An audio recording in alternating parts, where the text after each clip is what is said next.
The 1960s, the decade of muscle cars, moon landings, and the golden age of American automotive dreams.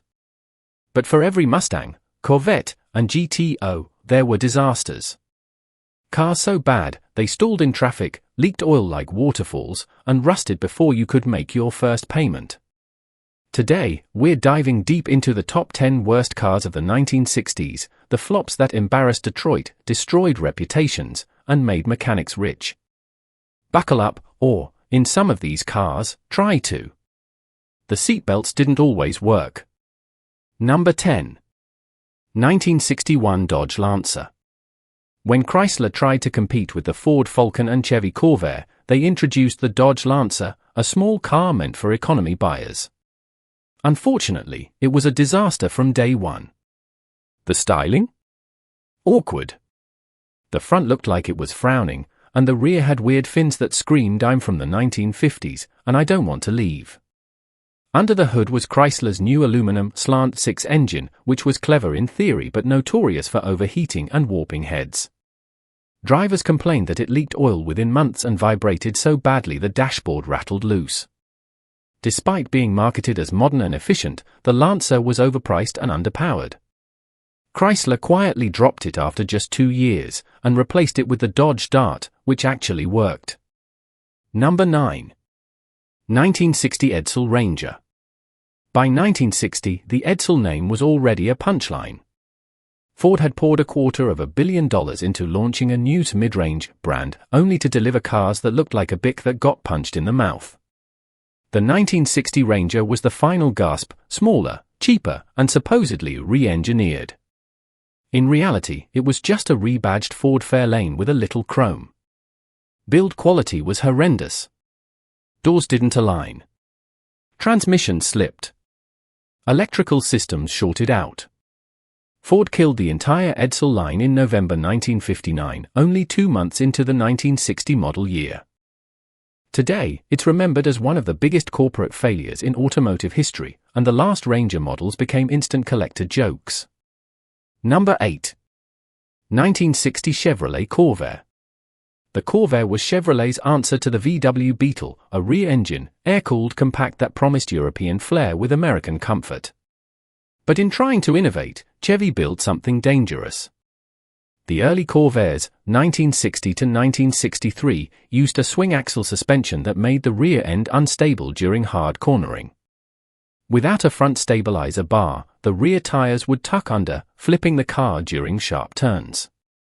Ralph Nader's book Unsafe at Any Speed, 1965, used the Corvair as Exhibit A, sparking a federal safety investigation and permanently damaging GM's reputation.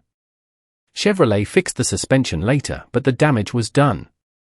The Corvair wasn't just a failure, it triggered the modern era of automotive safety laws. Number 7. 1961 Renault Dauphine. Imported by Renault and sold through US dealerships, the Dauphine looked charming, small, cute, and affordable. But it was one of the slowest and most unreliable cars ever sold in America.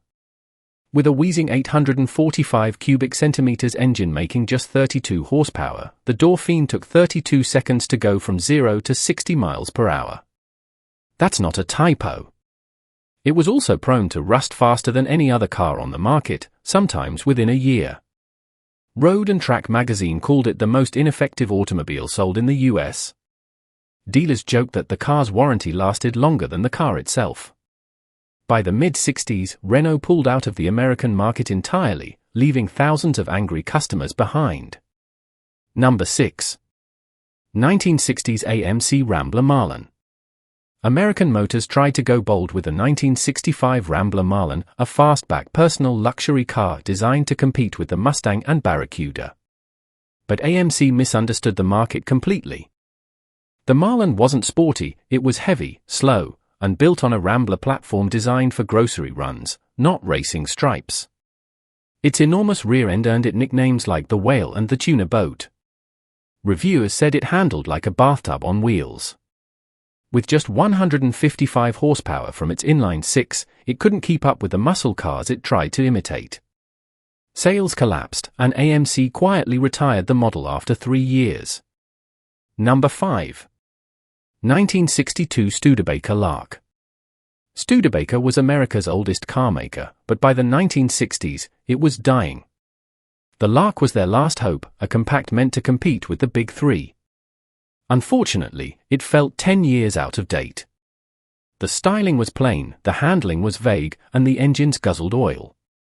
Dealers were frustrated, and customers felt cheated by poor build quality and minimal updates year after year.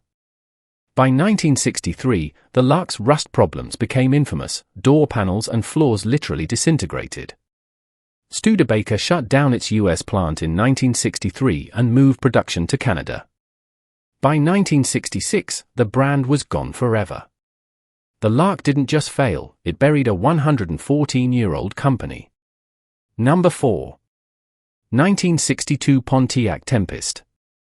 On paper, the Tempest was brilliant, a small car with advanced engineering, rear transaxle, independent rear suspension, and even an optional half-cut V8. But in practice? It was a mechanical nightmare. The driveshaft, a long, flexible rope shaft that curved under the floor, was supposed to save space.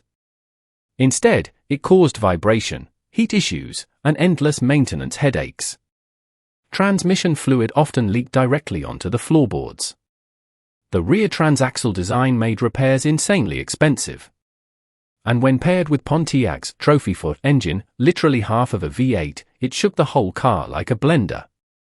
The Tempest was so over-engineered it nearly bankrupted Pontiac's compact program.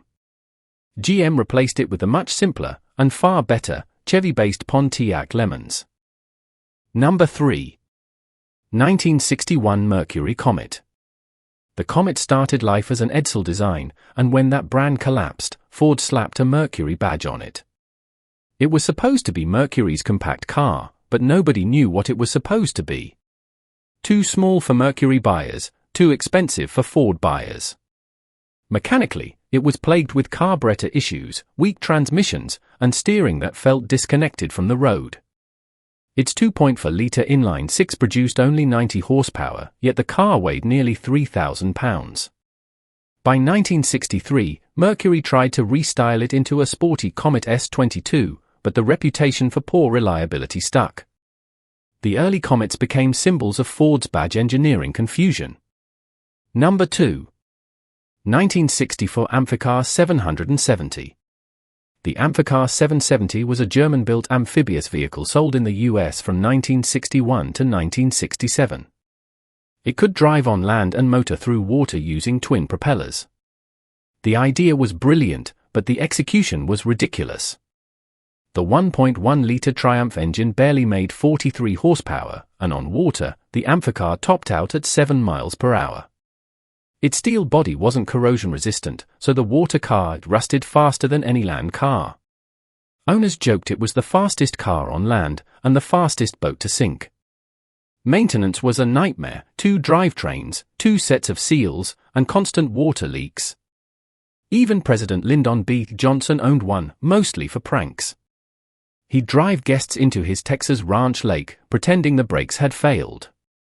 It's funny now, but back then, it was an expensive failure, and a perfect example of 1960s automotive over-engineering. Number 1. 1961 Ford Thunderbird.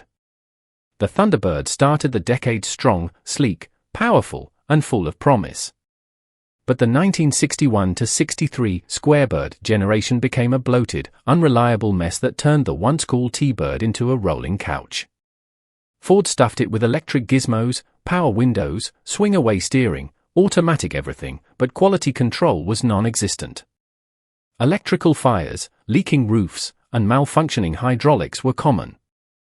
The 390 cubic inch V8 made decent power, but the car's 4,200-pound weight turned it into a gas-guzzling brick. Reviewers called it Detroit luxury at its worst, more flash than function. While the Thunderbird survived into the 70s, the early 60s models became known as the moment Ford lost its performance edge in favor of chrome and gimmicks. If you enjoyed this trip down disastrous memory lane, make sure to hit like, subscribe, and tell us in the comments. Thanks for watching, and remember, just because it's classic doesn't mean it was good.